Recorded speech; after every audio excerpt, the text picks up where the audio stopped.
Bom dia, paz e bem. Dando continuidade à nossa formação, veremos neste módulo sobre o contexto histórico que motivou a recriação do apostolado da oração, principalmente sobre o impulso inovador do Concílio Vaticano II, que ao abrir-se à modernidade, contemplou a ação dos leigos no âmbito da Igreja.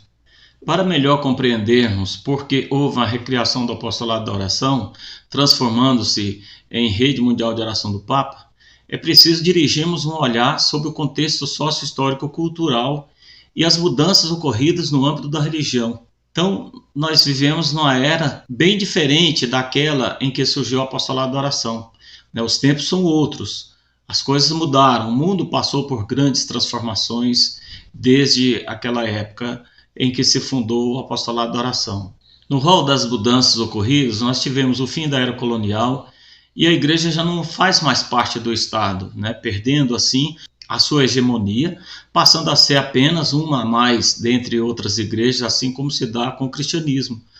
que é uma a mais entre as outras religiões existentes na sociedade. Com o advento do processo de secularização, tanto a sociedade quanto o indivíduo afirmam a sua autonomia, emancipando-se de Deus e da própria religião. Então a sociedade vai relativizar ali os valores religiosos, pautando-se pelos valores próprios da ciência e da técnica e não mais pelos valores ali apresentados pela religião. E o indivíduo autônomo em suas escolhas religiosas já não tem mais como referencial valorativo para a condução da sua vida, nem Deus e nem a religião, deixando-se conduzir pela própria razão,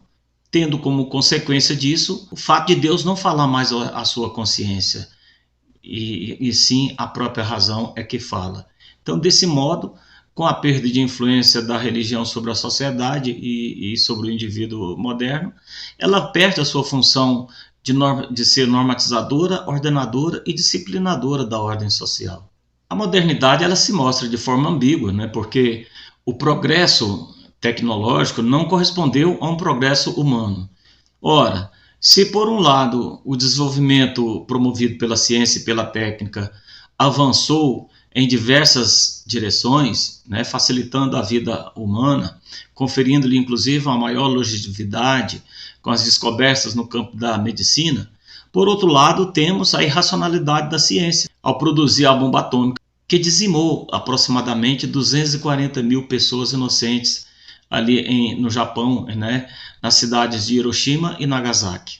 Soma-se a isso o uso das armas químicas pelos alemães nos campos de concentração nazistas, responsável pela morte de 6 milhões de judeus. Então é nesse contexto de profundas transformações que a igreja sente a necessidade de mudanças, para não ficar em descompasso com a modernidade. Então, por isso, realiza ali a vontade, o sonho do Papa João XXIII, realiza o Concílio Vaticano II, a fim de atualizar-se através de uma leitura dos sinais dos tempos, em vista a uma melhor eficácia em sua ação pastoral e também em sua missão evangelizadora. Então, o Concílio Vaticano II ele vai significar uma virada de página na história da Igreja Católica. Se antes a Igreja se apresentava ao mundo de forma excludente, centrada em si mesma, sem abrir-se para a alteridade, no que a gente reconhece como o eclesiocentrismo, com o Concílio Vaticano II as coisas vão se modificar, as coisas se invertem. Os padres conciliares vão dar uma centralidade cristológica à reflexão pastoral e teológica da Igreja, conferindo a ela uma visão de mundo inclusivista, ao lançar um olhar contemplativo ao que ele é diferente. Então o concílio contempla de tal forma o ser humano que no discurso de encerramento o Papa Paulo VI vai dizer que a igreja tornou-se praticamente serva da humanidade, ou seja, contemplou de tal forma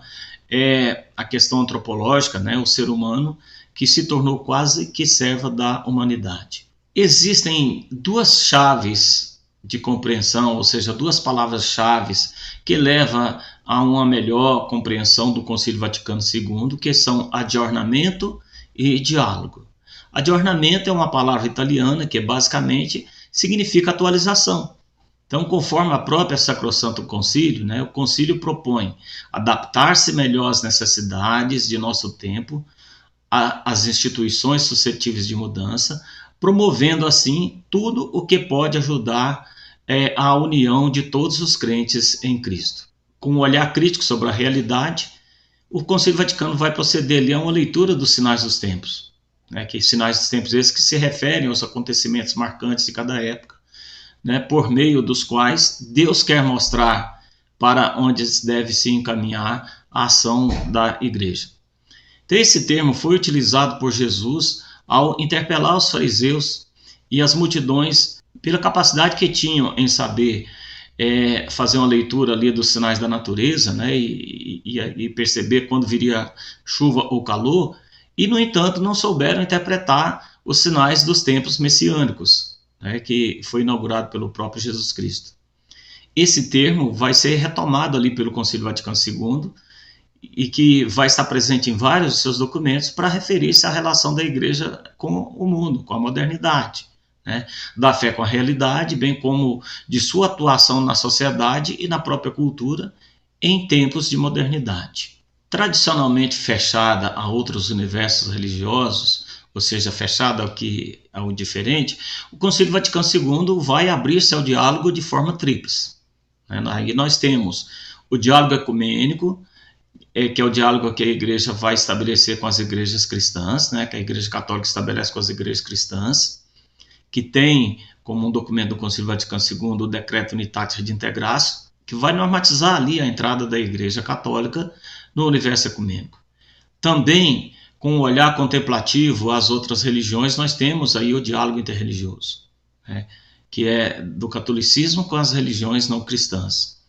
E esse diálogo interreligioso ele se dá principalmente pela percepção da existência de sementes do verbo ali que foram espalhadas nas outras culturas, né, e nas outras religiões no momento da criação. E essas sementes do verbo são valores ali que são vividos naquelas culturas que são muito próximos, que se identificam com aqueles vividos no âmbito do cristianismo. E por fim nós temos aí o diálogo com a cultura, marcando, né, essa face dialógica da igreja com a modernidade, em que a igreja vai dialogar com as instituições, agnósticos e ateus em vista ao bem comum. Então, há uma questão a se considerar aí também, que é muito importante para a nossa formação, é a relação do concílio com os leigos, né? O que o concílio decidiu ali sobre o protagonismo dos leigos na igreja.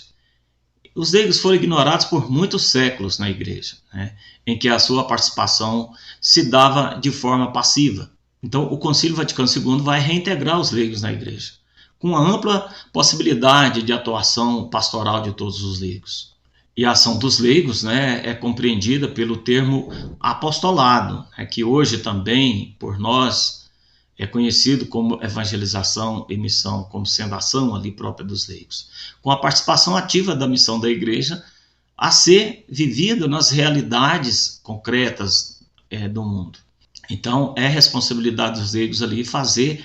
a igreja presente, tornar a igreja presente naqueles lugares e circunstâncias onde apenas eles vão, ou seja, através deles a igreja pode chegar como sal da terra, né, como diz a Lumen Gentium. E a fonte do apostolado dos leigos, ela é resultante de sua união com Cristo, cabeça da igreja invisível,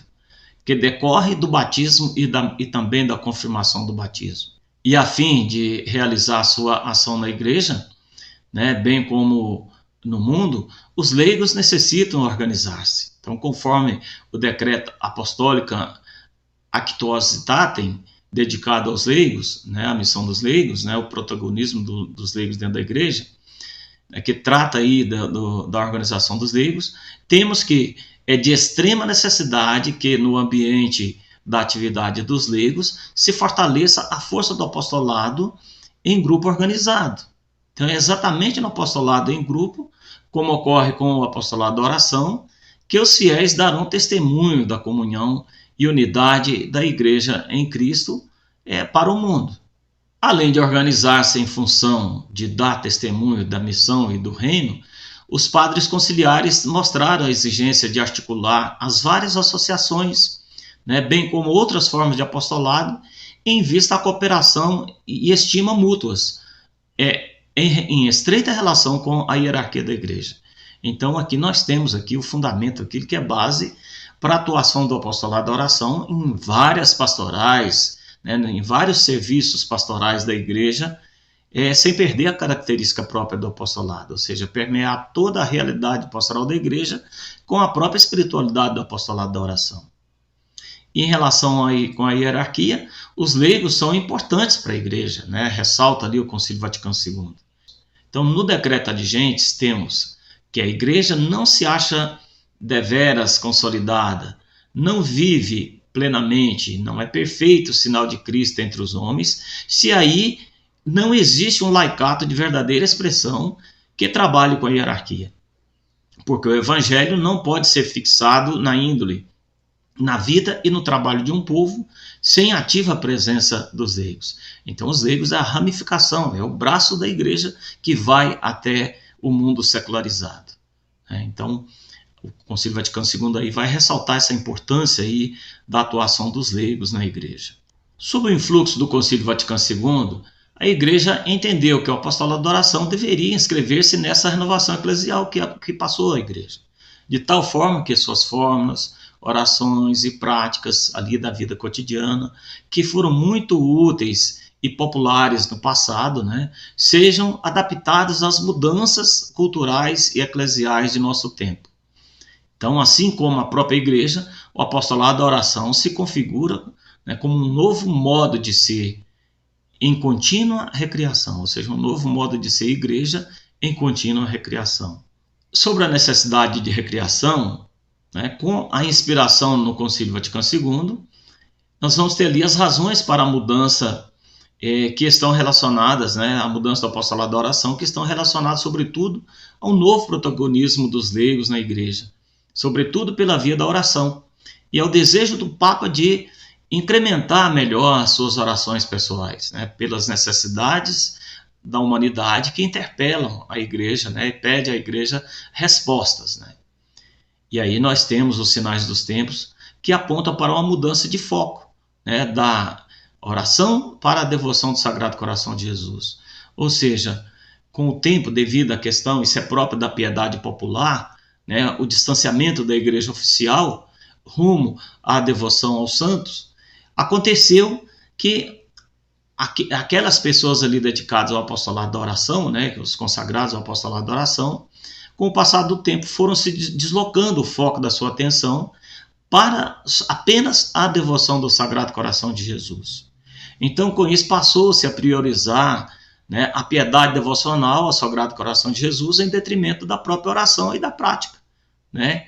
e da oração que se faz ação na vida cotidiana dos fiéis, descaracterizando assim a própria razão de ser do apostolado da oração. Então, lembrando ainda que a devoção ao Sagrado Coração de Jesus foi uma missão dada ao apostolado da oração no sentido de propagá-la pelo mundo, né? Mas a sua razão de ser principal, o seu núcleo ou seu eixo central, né, que dá sentido ao apostolado da oração mesmo, é a oração, né, que se estende ao labor cotidiano da vida dos fiéis até o final do dia. Sobre a proposta de renovação do apostolado da oração, que viria a se transformar, né, na rede mundial de oração do Papa, conforme explicou, né, o diretor internacional da Rede Mundial de Oração do Papa, né, o padre Frederic Fornos, a renovação do apostolado da oração consiste numa retomada à fonte espiritual originária, né, no sentido de redescobrir o que, desde o início, nos ajudava a estar perto do Sagrado Coração de Jesus, né, o que nos ajudava a estar disponíveis para a missão da igreja. Você redescobria ali a oração, né, que motivava a própria missão da igreja, em estreita ligação ali com o Sagrado Coração de Jesus. E em 2009 foi apresentado um projeto de renovação, o qual foi aprovado pelo Papa Francisco em 2014.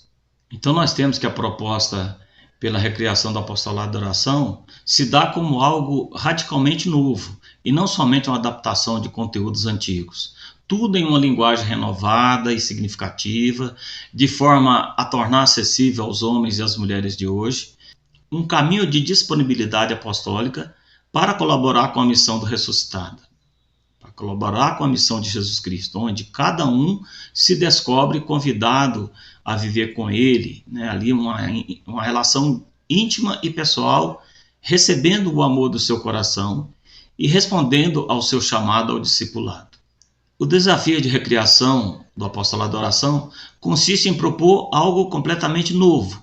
mas sem perder sua identidade específica, né, ali originária, observando que aquela dinâmica de sua criação que se deu ali no decorrer de todo o ano de 1844, ela é considerada como um dom do Espírito Santo dado a toda a igreja, né, o qual não se poderá jamais perder. Esse desafio se dá num duplo movimento, que é o de recriação, que visa manter ao mesmo tempo, né, distância de determinadas formas e práticas do apostolado da oração, que assumiu ali no decorrer da sua história, principalmente esse deslocamento ali do foco de atenção do apostolado da oração, né, que se desloca da oração e da prática da vida cotidiana somente para a devoção ao Sagrado Coração de Jesus, e ao mesmo tempo visa recuperar o conteúdo de sua chama inicial, do seu ardor inicial, propondo de um modo completamente novo. Lembrando aí que uma das características da nova evangelização que o Papa João Paulo II fala, né, que é ser também nova no ardor. Então, é ali redescobrir, resgatar aquele ardor originário. E nós temos aí alguns eixos centrais a serem recuperados na recriação do apostolado da oração, né, que está na proposta de recuperação do apostolado da oração, que através de uma leitura atenta e crítica da própria história do apostolado da oração, a proposta de recriação vai resguardar-se no sentido de preservar os seguintes eixos centrais que serão essenciais à nova modalidade do apostolado, né? A disponibilidade apostólica, né? A colaboração com a missão de Jesus Cristo, vivendo ali numa relação pessoal e afetiva com Ele, que tem por símbolo a ser conservado o seu coração, não mais como um movimento ou associação de fiéis, mas como um serviço eclesiástico numa rede mundial de oração, e bem como o serviço à própria justiça, ou seja, o exercício da caridade, da qual os fiéis leigos não podem renunciar. Após a sua criação, o apostolado da oração se apresentará com uma imagem completamente renovada, né, que sem perder a sua identidade primordial, ou seja, ali aquilo que é essencial ao apostolado da oração, passa a se definir como sendo um caminho espiritual inspirado no símbolo do coração. Lembrando aqui que o coração se refere ao coração humano, que se junta ali, que se conforma ao coração de Jesus, a fim de responder às necessidades da vida interior dos nossos contemporâneos. Também vai se apresentar, né, sob múltiplas faces. Então nós vamos ter um rosto digital, com páginas no Facebook, na internet, no YouTube, e também com os aplicativos, né, ali do vídeo do Papa e do Click to Pray no celular. Nós vamos ter um rosto eclesial, que é uma rede de corações em torno de Cristo em todo o mundo, né, que reza junto do Papa pela missão da igreja. E também, como não poderia deixar de ser, né, o apostolado da oração também vai se apresentar nessa forma remodelada, aí, como rede mundial de oração do Papa, com um rosto juvenil, que passa a integrar o movimento eucarístico jovem ali nesse serviço eclesial da igreja. E também aquilo que é próprio do apostolado, do antigo apostolado da oração, que é a sua face missionária, né, que terá um rosto decididamente missionário, com programas oferecidos enquanto serviço de formação e renovação da vida espiritual de leigos em paróquias ou instituições diocesanas, visando ali a sua atuação no âmbito da igreja e na própria sociedade. Por fim, como não poderia deixar de ser, naquilo que dá vitalidade ali ao apostolado da oração, é ter um rosto de Jesus, né, de tal forma que o apostolado da oração, uma vez recriado, ajude a centrar a nossa vida em Jesus Cristo, né, para vivermos cada dia com Ele, ali numa relação de amizade e de intimidade, né, de obediência à sua vontade, na qualidade de apóstolos convidados a colaborar com Ele em tudo, né, disponíveis para a sua missão de compaixão em favor dos nossos irmãos e irmãs espalhados pelo mundo inteiro. Muito obrigado, tenha uma santa e abençoada semana e até a próxima.